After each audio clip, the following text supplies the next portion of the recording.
जय हिंद दोस्तों। आज हम भारतीय राज्य व्यवस्था के अंतर्गत चैप्टर 7 मूल अधिकार, इससे रिलेटेड जो क्वेश्चन है उसको देखेंगे। इसका पूरा चैप्टर हम लोग कंप्लीट कर चुके थे।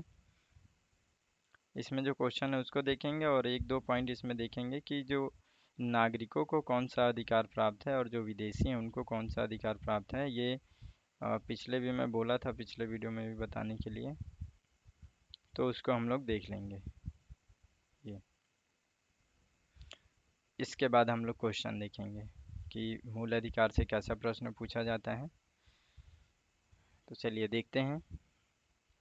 देखिए, केवल नागरिकों को प्राप्त यानी कि केवल हमारे भारत के लोगों को, जो हमारे भारत के जो नागरिक हैं, सिर्फ उनको जो अधिकार प्राप्त है हमारे संविधान में।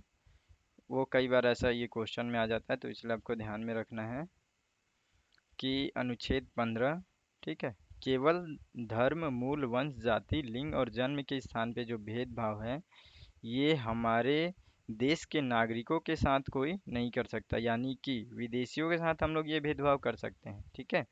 ऐसा नहीं है कि बहुत गलत तरीके से करें, लेकिन नॉर्मली हम लोग इतना कर सकते हैं, लेकिन हमारे देश के जो नागरिक हैं उनके साथ ऐसा नहीं किया जा सकता है। साथ ही जो लोक नियोजन, जितने भी गवर्नमेंट के जो पद हैं उन पे भी हम लोग भेदभाव कर सकते हैं, या फिर उनको ये प्राप्त नहीं होता है, ठीक है। भेदभाव का बात ही नहीं है, उनको प्राप्त ही नहीं होता है। अनुच्छेद 16, ठीक है। उसके बाद से विचार अभिव्यक्ति, शांतिपूर्ण सम्मेलन, ये जो सारी चीज़ें हैं, जो विचार व्यक्त करना, निवास, संघ बनाना, ये सारी जो इन सब चीज़ों की जो स्वतंत्रता है, 19 अनुच्छेद 19, ये भी केवल और केवल हमको प्राप्त है, यानी कि भारत के नागरिक को प्राप्त है, ठीक है। अल्पसंख्यकों को शिक्षा और संस्कृति संबंधी जो अधिकार हैं वो भी केवल नागरिकों को प्राप्त है। उसके बाद से अल्पसंख्यकों को अपने धर्म के प्रसार हेतु शिक्षण संस्थान की स्थापना का अधिकार। देखिए, ये जितना भी चीज़ें हैं ये इसलिए रखा गया है क्योंकि अब मान के चलो कोई भी हमारे, अगर कोई विदेशी को भी अगर इतना अधिकार मिलता है तो वो क्या करेगा, फिर से एक अपना नया कोई धर्म का स्थापना करेगा, जैसे पहले अंग्रेजों के द्वारा किया गया था। तो एक तरीके से दबाव बनेगा। और विदेशी अगर कोई आकर के अपना आंदोलन करता है या संघ बनाता है, तो ये सब भी चीज़ हमारे देश के विरुद्ध होगा। तो इसलिए भी हम लोग ये सब अधिकार नहीं दे सकते हैं। ये हमारा मूल अधिकार, ये जो अधिकार है ना, अनुच्छेद 15, 16, 19, 29, 30, आपको याद रखना है। 15, 16, 19, 29, 30, ठीक है। अनुच्छेद 15, 16, 19, 29, 30, इतना याद रखना है। ये केवल और केवल हमें प्राप्त है, और इसको छोड़ करके जो भी है वो नागरिक को भी प्राप्त है और बाहर के देशों के विदेशियों को भी प्राप्त है। लेकिन शत्रु देश, जिसे हम शत्रु देश मानते हैं, उनको प्राप्त नहीं है। देखिए, नागरिकों एवं विदेशियों को भी जो प्राप्त मूल अधिकार है, केवल शत्रु देश को छोड़ करके, यानी कि शत्रु देश के लोगों को ऐसा कोई अधिकार भी उनको नहीं दिया जाता है। देखो, विधि के समक्ष समता, विधियों के समान संरक्षण, अनुच्छेद 14, ये प्राप्त है, ठीक है। ये नागरिकों को यानी कि विदेशियों को भी प्राप्त है। अपराधों के लिए ये भी देखिए, ये जितने भी हैं ना, वो नेचुरल रूल को फॉलो करते हैं। इनको ऐसा है कि ये सभी नागरिकों को लगभग मिलना ही चाहिए, इसलिए सभी को ये अधिकार दिया जाता है, चाहे वो हमारे देश में दूसरे देश से आए हुए हों, कोई दिक्कत नहीं है, ठीक है। तो ये अपराधों के लिए दोष सिद्धि के संबंध में संरक्षण, अनुच्छेद 20। प्राण एवं दैहिक दैहिक स्वतंत्रता, देखो ये भी नेचुरल है ना, हर किसी को जीने का अधिकार है अपने अनुसार। तो ये एक अनुच्छेद 21 भी प्राप्त है। और प्रारंभिक शिक्षा का भी अधिकार, अनुच्छेद 21 का। उसके बाद से कुछ मामलों में हिरासत या नज़रबंदी से संरक्षण, ये भी है, अनुच्छेद 22। और बलात्श्रम या अवैध मानव व्यापार के विरुद्ध प्रतिरोध, ये भी अनुच्छेद 23 प्राप्त है, ठीक है। और अ, कारखानों आदि में बच्चों के नियोजन संबंधी का जो प्रतिषेध है, ये भी अनुच्छेद 24 से भी प्राप्त है। धर्म की अभिवृद्धि के लिए प्रयास करने की स्वतंत्रता, ये भी ठीक है, अनुच्छेद 25 इनको मिला हुआ है। अनुच्छेद 26 मिला हुआ है, धार्मिक संस्थाओं का संचालन की स्वतंत्रता, अनुच्छेद 26। उसके बाद से किसी धर्म को प्रोत्साहित करने हेतु कर से छूट, ये भी अनुच्छेद 27। कुछ विशिष्ट संस्थाओं में धार्मिक आदेशों को जारी करने की स्वतंत्रता, अनुच्छेद 28, ये सभी को प्राप्त है। ठीक है, तो इतना आपको याद रखना है। मेन आप बस इतना याद रखना, ये सबसे मेन आपको ये चीज़ को याद रखना है कि 15, 16, 19, 29, 30 जो है ये नागरिकों को प्राप्त है। इसके अलावा कोई भी चीज़ आता है तो आप उसको सॉल्व कर लोगे। देखिए अब हम लोग क्वेश्चन देखते हैं कि जो मूल अधिकार है उससे कैसा क्वेश्चन पूछा जाता है। ठीक है, प्रीवियस ईयर क्वेश्चन देख रहे हैं आप, ताकि उससे और अच्छे से हम लोग को समझ में आ जाएगा कैसे पढ़ना है, किस टाइप से क्वेश्चन बनाया जाता है। देखिए पहला है, भारत के संविधान का भाग 3 संबद्ध है, यानी कि भारत का जो संविधान है उसका भाग 3 किससे संबंधित है। देखिए CDS 2004 में पूछा गया था। ठीक है ना।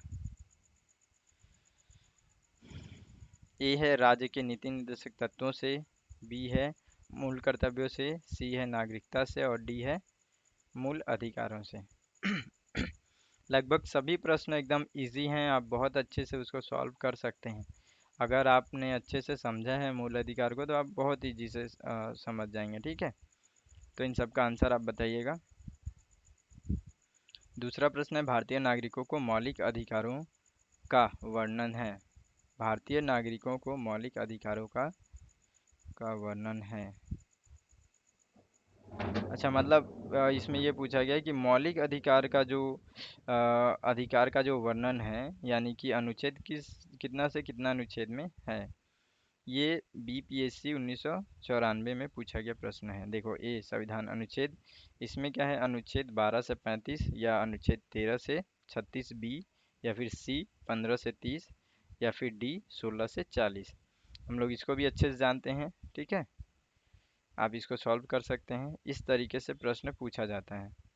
देखिए प्रारंभ में मौलिक अधिकार दिए गए थे, यानी कितना दिया गया था, तो ये SSC 2014 में प्रश्न पूछा गया है। ठीक है, ए 5, बी 7, सी 6 और डी 8। कितना था, बहुत इजी प्रश्न है ना। बस ऐसे ही प्रश्न पूछा जाता है, बस आपको इन सबको अच्छे से पढ़ना है, एक दो बार पढ़ना है, आपको याद हो जाएगा। उसके बाद से देखिए चौथा प्रश्न, भारत के संविधान में मौलिक अधिकार, ये मौलिक अधिकार आगे इससे जुड़ेगा ये ऑप्शन, तो इसमें से कौन सा ऑप्शन होगा। ए मूल संविधान का हिस्सा था, यानी कि भारत के संविधान में मौलिक अधिकार मूल संविधान का हिस्सा था या नहीं था। बी चौथे संशोधन द्वारा जोड़े गए थे, या संसद द्वारा 1952 में जोड़े गए थे, या फिर डी 42वें संविधान संशोधन द्वारा जोड़ा गया था। ये SSC 2002 में पूछा गया प्रश्न है। अगला प्रश्न देखते हैं, मौलिक अधिकारों का निलंबन कौन कर सकता है। ठीक है, ए प्रधानमंत्री, बी संसद, और सी न्यायालय, और डी राष्ट्रपति। कौन कर सकता है, ये RRB 2004 में पूछा गया प्रश्न है। ठीक है, उसके बाद से देखिए, मौलिक अधिकार के बारे में सुनवाई करने का अधिकार निम्न को प्रदान किया जाता है। ए सर्वोच्च न्यायालय, बी उच्च न्यायालय, सी प्रधानमंत्री, डी इनमें से कोई नहीं। ये RRB 2006 में पूछा गया प्रश्न है। ठीक है, तो इस तरीके से प्रश्न पूछा जाता है।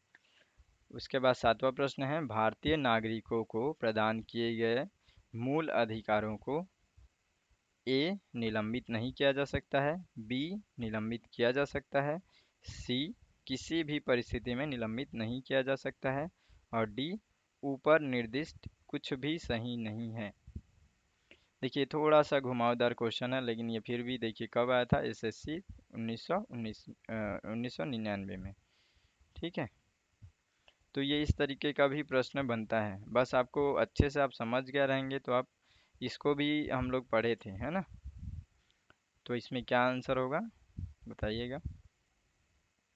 चलिए आठवां प्रश्न देखते हैं, भारतीय संविधान के अंतर्गत मूल अधिकारों का संरक्षण कौन है। ठीक है, ये 1 2 3 हो गया है। देखिए ये ए रहेगा। ठीक है, ए संसद, बी राष्ट्रपति, सी न्यायपालिका और डी मंत्रिमंडल। ये प्रश्न एसएससी 2013 में पूछा गया था। अगला प्रश्न देखते हैं। नवा प्रश्न, मौलिक अधिकारों का प्रमुख उद्देश्य है। आरआरबी 2003 में ये पूछा गया था कि मौलिक अधिकार का क्या उद्देश्य है। ठीक है। ए, समाज के समाजवादी ढांचे को बढ़ावा देना। बी, व्यक्तिगत स्वतंत्रता को सुनिश्चित करना। सी, न्यायपालिका की स्वतंत्रता को सुनिश्चित करना। और डी, उपयुक्त सभी को सुनिश्चित करना। ठीक है। तो आप उद्देश्य जान रहे हैं, थोड़ा सा लॉजिक लगाएंगे तो ये भी प्रश्न बन जाएगा। 10वां प्रश्न है, संविधान के किस अनुच्छेद में कानून का समान संरक्षण प्रावधानित है। ठीक है। ये अनुच्छेद 12, अनुच्छेद बी अनुच्छेद 13, सी अनुच्छेद 14 और डी अनुच्छेद 15। ये सीजीपीएससी 2019 में पूछा गया था ये प्रश्न। उसके बाद से देखिए 11वां प्रश्न है, भारतीय संविधान का कौन सा अनुच्छेद छुआछूत उन्मूलन से संबंधित है। ए अनुच्छेद 14, बी अनुच्छेद 17, सी अनुच्छेद 18 और डी अनुच्छेद 15। तो इस तरीके से प्रश्न इसमें देखो, मैं अनुच्छेद हम लोग देखे थे ना, एक एक अनुच्छेद देखे थे क्योंकि इसमें अनुच्छेद इंपॉर्टेंट होता है। देखिए 12 प्रश्न है, भारतीय संविधान का कौन सा अनुच्छेद अस्पृश्यता का उन्मूलन करता है और किसी भी रूप में इसके व्यवहार का निषेध करता है। ठीक है। ये ये होगा। ठीक है। ए, इसमें अनुच्छेद 16, अनुच्छेद 17 और अनुच्छेद 18, अनुच्छेद 15। तो इसमें से कौन सा सही आंसर होगा। देखिए ये आरआरबी 2009 में पूछा गया था, फिर एसएससी 2006 में भी पूछा गया था। 13 प्रश्न देखते हैं। समानता का अधिकार भारतीयों के लिए सुनिश्चित करता है। समानता का जो अधिकार है भारतीयों के लिए सुनिश्चित करता है किसमें, है ना। ए, धार्मिक समानता। बी, आर्थिक समानता। सी, सामाजिक समानता, उपयुक्त सभी। ये आरआरबी 2005 में पूछा गया था प्रश्न।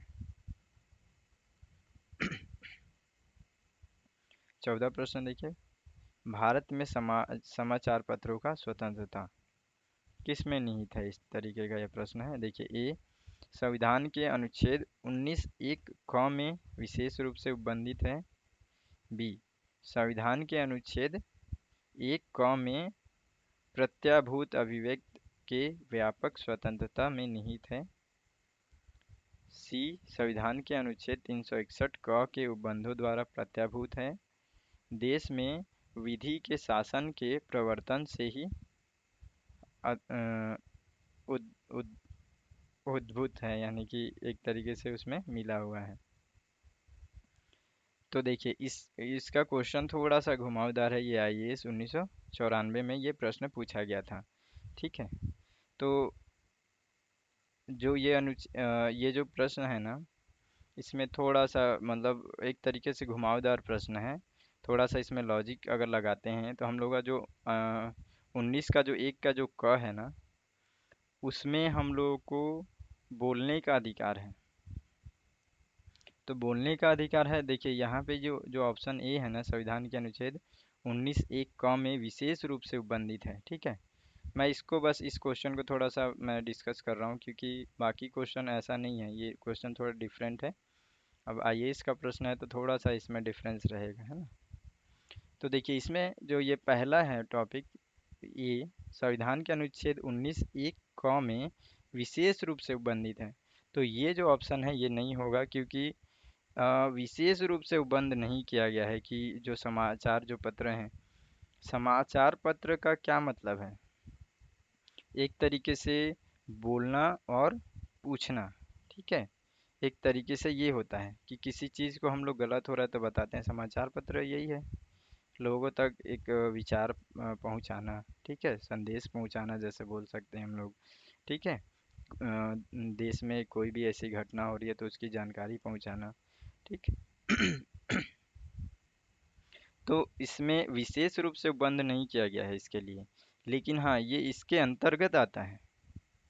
जो बोलने का अधिकार है ना, उसी के अंतर्गत ये समाचार जो पत्रों का जो अधिकार है ये भी आता है, उसमें स्वतंत्रता उनको मिला हुआ है, लेकिन विशेष रूप से नहीं मिला हुआ है। ठीक है।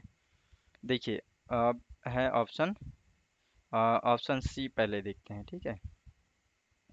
संविधान के अनुच्छेद 61 क के उपबंधों द्वारा प्रत्याभूत है। यानी कि ये ऐसे बोला जा रहा है कि उसमें एक तरीके से संशोधन के द्वारा जोड़ा गया है। तो इस टाइप से भी ऐसा कुछ भी नहीं है ना। ये भी ऑप्शन नहीं होगा, 361 से इस रिलेटेड कुछ है ही नहीं इसमें। उसके बाद से देखिए, डी बोला जा रहा है कि जो हम लोगों का जो विधि करने का जो शासन है ना, उसके आधार पे बना हुआ है। डी जो ऑप्शन है, तो ये भी नहीं है, क्योंकि उसके आधार पे भी ऐसा कुछ नहीं बनाया गया है। ये हमारा अधिकार है। यदि हम जो मूल अधिकार है ना, मूल अधिकार का एक एक पॉइंट अगर हम लोग, संविधान को इस तरीके से बनाया गया है, उस समय के लोग भी ऐसा सोचे हैं कि अभी तक हम लोग उसको स्टडी कर रहे हैं और अभी तक बहुत बेस्ट तरीके से हम लोग उस पर चल भी रहे हैं। तो इतना बेहतरीन तरीके से सोच करके बनाया गया है। अगर कोई एक शब्द भी है ना, केवल बोलना, बोलने का अधिकार, केवल इतना शब्द है ना, इसमें कई सारी चीज़ें और मिली हुई हैं। तो उसी के अंतर्गत ये हमारा ऑप्शन होगा बी। ठीक है। इसमें हम लोग क्या है, बोलना, पूछना, बताना, ये जो सारी चीज़ें जो हैं वो सारी चीज़ें इसमें आती हैं। ठीक है। तो इसका ऑप्शन बी होगा। तो ये प्रश्न पूछा गया था आईएएस 1994 में। ठीक है। बाकी जो प्रश्न है वो देख लेते हैं अब। प्रश्न 15, भारत के संविधान का निम्नलिखित में से कौन सा अनुच्छेद प्रेस की स्वतंत्रता से संबंधित है। ठीक है। देखिए ये प्रश्न और ये देखिए ये आईएएस 1994 में जो प्रश्न पूछा गया था, भारत में समाचार पत्रों की स्वतंत्रता, और ये भी देखिए ये भी प्रेस यानी वही है। तो मैं यही बोलना चाह रहा हूँ कि थोड़ा बहुत इधर उधर घुमा फिरा करके ही क्वेश्चन बनता है, लेकिन ज़्यादातर क्वेश्चन ऐसा रहेगा, जो जो क्वेश्चन सेट करने वाले लोग भी होते हैं वो लोग भी पहले प्रीवियस ईयर को देखते हैं और वहाँ से वो लोग नॉलेज लेते हैं कि क्वेश्चन को किस पैटर्न में बनाया जाए, कैसे बनाया जाए। इसलिए हमेशा हम लोग को पहले क्वेश्चन को देखना बहुत ज़रूरी है। यदि हम लोग किसी भी एग्ज़ाम का स्टडी कर रहे हैं, उससे पहले क्वेश्चन देखें। ठीक है। देखिए इसमें, अब इसमें फिर से वही है कि जो समाचार पत्र है उनकी स्वतंत्रता कौन से अनुच्छेद में है। तो ए अनुच्छेद 19, बी अनुच्छेद 21, सी अनुच्छेद 20 और डी अनुच्छेद 22। ठीक है। देखिए एक और प्रश्न आया फिर यहाँ से, प्रेस की स्वतंत्रता का अधिकार निहित है। ठीक है। ये देखिए थोड़ा सा इसमें घुमा करके पूछा गया, ये एसएससी 1999 में पूछा गया प्रश्न है। देखिए ए है भारत भाषण की स्वतंत्रता, दूसरा है नियमों के शासन संरक्षण, और सी है इसमें निर्माण की स्वतंत्रता, और डी है कार्य और सामग्री की सुरक्षा। तो किसके अंतर्गत निहित है, तो हम लोग इसको अच्छे से समझ गए हैं कि किसके अंतर्गत रहेगा ये। अगला प्रश्न देखते हैं अब। देखिए निम्नलिखित में से कौन सा मौलिक अधिकार नहीं है।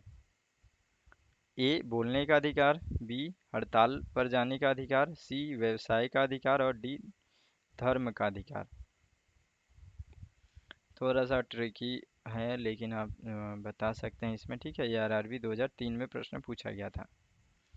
देखिए 18वां प्रश्न है, किसी किसी कैदी को न्यायालय के समक्ष प्रस्तुत करने के लिए किस रीट की आवश्यकता होती है। हम लोग रीट भी अच्छे से पढ़े थे, तो ये रीट से रिलेटेड जो प्रश्न है उसको देखते हैं। ए है परमाधिदेश, बी है बंदी प्रत्यक्षीकरण, और सी है अधिकार परीक्षा, और डी है उत्प्रेषण। ये आरआरबी 2008 में पूछा गया प्रश्न है। ये जो टॉपिक है ना, ये छोटे छोटे जो शब्द हैं, उत्प्रेषण, अधिकार परीक्षा, बंदी प्रत्यक्षीकरण, परमादेश, ये सारी चीज़ों को अच्छे से समझ लीजिएगा आप, है ना। मैं इसको हम लोग डिस्कस किए हैं, तब ये क्वेश्चन आप इजीली बना लेंगे। तो एक बार करके देखिए, अगर आपको कन्फ्यूजन हो रहा है तो एक बार फिर से जा करके उसको पढ़िए। देखिए 19 प्रश्न है, भारतीय नागरिकों के मौलिक अधिकारों का युक्तियुक्त प्रतिबंधों को आरोपित करने के लिए शक्ति किसके पास है। ए उच्च न्यायालय, उच्चतम न्यायालय, बी संसद, सी राष्ट्रपति, और डी इनमें से कोई नहीं। तो इसका जो देखिए ये आरआरबी 2008 में पूछा गया प्रश्न है। ठीक है, तो आप इसको बताइएगा। उसके बाद से ये 20वां प्रश्न है। निम्नलिखित में से निम्नलिखित में से कौन सा भारत के संविधान के मूल अधिकारों का अंश नहीं है? ठीक है, ये सीडीएस 2019 में पूछा गया था। ऐसा कौन सा इसमें जो है जो कि मूल अधिकार से का अंश नहीं है, यानी कि उससे जुड़ा हुआ नहीं है। देखिए पहला, मानव दुर्व्यवहार और बलात्श्रम का प्रतिषेध। और बी है कारखानों में बालकों के नियोजन का प्रतिषेध। सी है उद्योगों के प्रबंधन में श्रमिकों की सहभागिता। और डी है किसी वृत्ति को करना या किसी व्यवसाय, व्यापार या कारोबार को आगे बढ़ाना। तो इसमें से कौन सा ऐसा है टॉपिक है जो शामिल नहीं है? ठीक है, जो मूल अधिकार से शामिल नहीं है। तो ये आप अच्छे से देखिएगा, सारे क्वेश्चन आप बहुत इजीली सॉल्व कर सकते हैं और आपको बहुत अच्छे समझ में आ जाए कि हम लोग को मूल अधिकार में क्या पढ़ना है और क्या नहीं पढ़ना है, किसको कितना अच्छे से याद रखना है। इसमें भी जो जो अनुच्छेद है उसको बहुत अच्छे से याद रखना है। ठीक है, तो ये चैप्टर अब कंप्लीट हो गया हमारा। हम लोग अब अगला चैप्टर पढ़ेंगे। ठीक है, तब तक के लिए जय हिंद।